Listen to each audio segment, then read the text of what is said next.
And as the impeachment inquiry continues into President Trump, the limits of Congress are being put on full display. The White House has vowed to fight the inquiry at every step. So what power does Congress actually have to force the president to comply? KCAU-9's Trevor Shirley reports what Congress can and cannot do. It's just a scam. This is a scam by the Democrats to try and win an election that they're not going to win in 2020. The White House has ignored subpoenas, blocked witness testimony, and refused to release documents requested by House Democrats.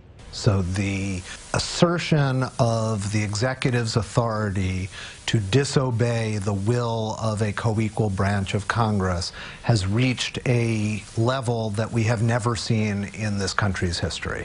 George Washington University law professor Paul Schiff Berman says the showdown is a constitutional crisis. Law is only as powerful as people's willingness to follow it. So where does that leave Congress? Berman says with two options: move ahead with articles of impeachment or take it to the courts. The problem with going into court is that it then delays the process. Some experts say that leaves House Democrats without a strong hand to play. Congress doesn't have any really powerful tools at its disposal to quickly force the executive branch to hand over information. From the beginning, House Republicans have said the inquiry is just another attack on President Trump, but House Democrats say the American public deserves transparency. He's doing his job, his duty as the commander-in-chief, his duty as the president of the United States. The American people have the right to know if the president is acting in their interests. Berman says who will end up knowing what and when depends largely on the White House.